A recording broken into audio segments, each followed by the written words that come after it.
Pizza Ranch. I really do love Pizza Ranch. Oh, sorry.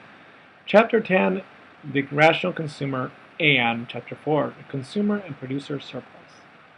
These two chapters are combined here for this unit, which leads us to several learning targets. They are as follows. How consumers make choices about the purchase of goods and services. Why consumers' general goal is to maximize utility or their happiness. Why the principle of diminishing marginal utility applies to consumption of most goods and services. How to use marginal analysis to find the optimal consumption bundle. The meaning of consumer surplus and its relationship to the demand curve. The meaning of producer surplus and its relationship to supply curve. That's a lot of information. Don't worry, we'll just take it one at a time, and luckily you can pause and rewind whenever you want. No, I think I might go to Pizza Ranch. Good luck.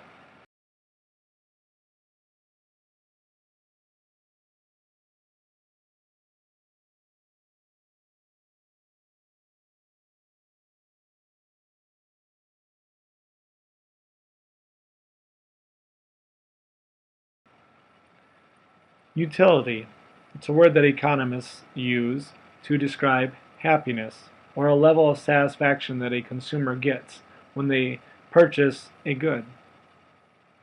We can use it to analyze purchase decisions, analyze how people behave, for instance. The theory of consumer choice is that each of us as consumers will spend our income in a way that maximizes our total utility or our total satisfaction or happiness. And again, utility is just a simple word for the amount of satisfaction or happiness that we receive from a good.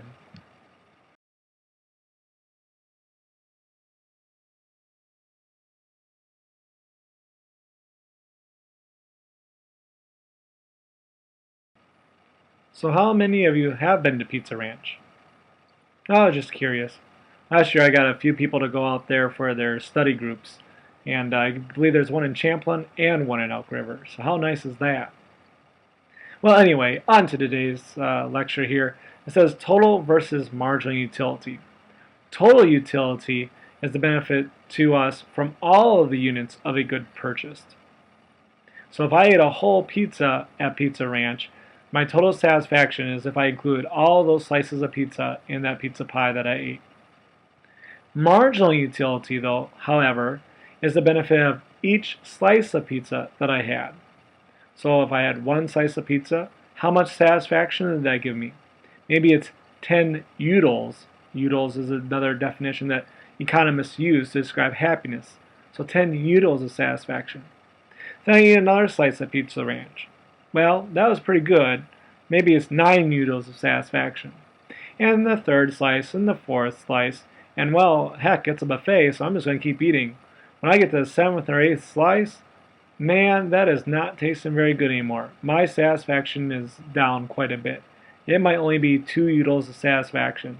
Or if I go for that 10th slice of pizza, I might be in the bathroom, and that might be negative satisfaction. Not a pretty sight. The law of diminishing marginal utility states that the more that we consume of a good, the less satisfaction we will receive from it. Again, this is quote unquote the law, which means that it could be broken too. There are some instances where this might not be true. Usually those can include hobbies like stamp collections or baseball cards, where if you get your last card, it brings you a lot of satisfaction because it completes your set.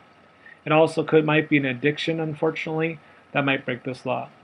However, most things do follow this rule. So the more of a good that consumer has, the less marginal utility an additional unit contributes to overall satisfaction. I've given you the Pizza Ranch example already, and probably too much information on the last slide about Pizza Ranch and marginal utility. However, there's a nice picture below too that you can read as well. On this slide, you can see Cassie's total utility and marginal utility for clams. The total utility is all of the clams put together. So when she has 1 clam, it gives her 15 utils of satisfaction. 2 gives her a total of 28. 3 gives her a total of 39, and so on. That is her total utility.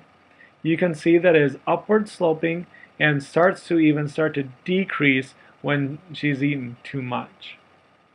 Now marginal utility is looking at the additional satisfaction of each added clam she eats. So that's a difference in satisfaction from going from 1 to 2, for instance. So as she goes from 1 clam, that was 15 utils of satisfaction, to 2 clams, just 28. We subtract those numbers, and we see that it is 13 utils of satisfaction. And then we go from 2 to 3. From the second to the third clam, how much more satisfaction did I get from having that third clam? And we can see that they get 11 utils of satisfaction. So you can see our total utility and her margin utility curve here.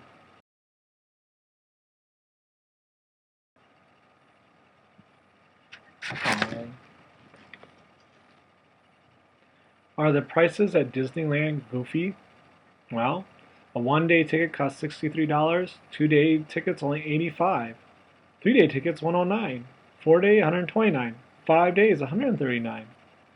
What's going on here? Why does Disneyland charge less for the second day than the first day? Well, how many of you have been to Valley Fair? You know that when you go there, they offer you a cheaper ticket the next day for coming back the next day. Why do they do this? Well, again, it's diminishing margin utility. You get a ton of satisfaction the first day riding all the rides that you really love. But to come back the next day, well, I've already done that, so I'm not going to pay the same price. I might be willing to pay a little bit less and still come back, but I'm not going to pay the full price. And certainly for 5 days, you're going to have to give me a great deal to go to your place for 5 days. This is kind of just a straight definitional slide here. It says using marginal utility, the optimal purchase rule. You're going to buy the quantity of each good at which price and marginal utility are equal. That will give you the greatest satisfaction. So P equals MU, price equals marginal utility.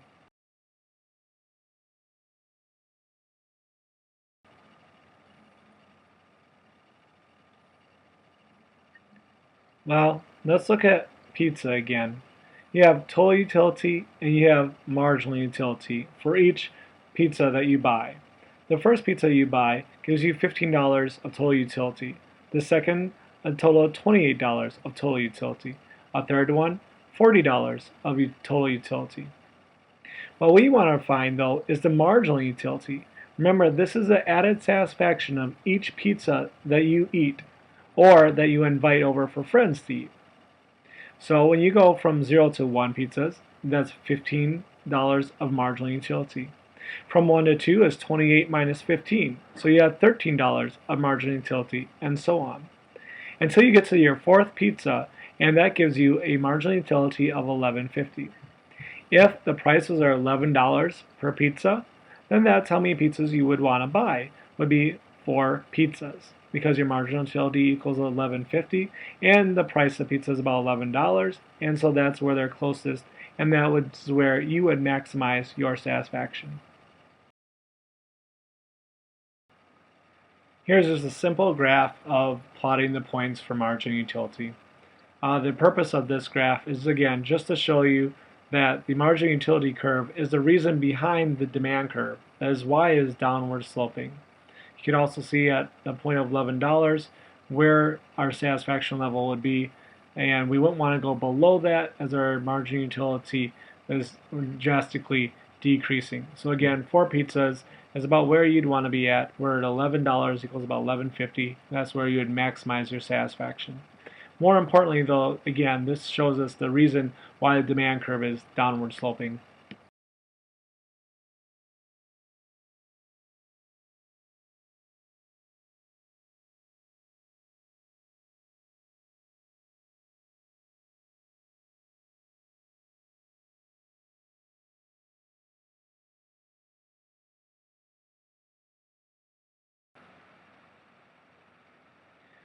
We're almost done with the margin utility section. There's still another concept to learn, and that's margin utility per dollar. Because sometimes we have so much money to spend, and we have a couple of different goods that we could buy. So how do we compare them? Well, we would have to find the margin utility per dollar to accurately compare those two items. So if we go back to the example of clams, and then we also add in another product, which is potatoes. And you can, again, see the utility for clams. We saw that in the slide a few slides back. And the margin utility column. Well, what if it costs $4 per pound of clams? Well, then we would have to take 15 divided by 4, 10 divided by 4, 6 divided by 4, 3 divided by 4, and 2 divided by 4. That will get you your marginal utility per dollar. So when you see the word per dollar, it means you're going to have to divide something. Potatoes, again, you can see the utility for potatoes and the margin utility of potatoes there. Margin utility, again, is the satisfaction of each additional potato. So you subtract the second potato from the first one, and that gives you your marginal utility. If it is $2 per pound for potatoes, you would divide that number then of margin utility by $2 to get your margin utility per dollar. You want to get the most bang for your buck. You want to maximize your utility. So when a consumer maximizes their utility, the margin utility per dollar spent must be the same for all the goods and services in the consumption bundle. This is why we need to find the margin utility per dollar so that we can see where they're equal and how much you should spend on each good. Why, you ask? Well, if Sammy's margin utility per dollar spent on clams is higher than his margin utility per dollar spent on potatoes, then he is consuming too many clams, and vice versa. He maximizes his utility if they are equal. You can see the diagram below. The marginal utility of clams over the per dollar of clams equals the margin utility of potatoes over the dollar price of potatoes. Then where they're equal is where the optimal consumption rule would be in effect.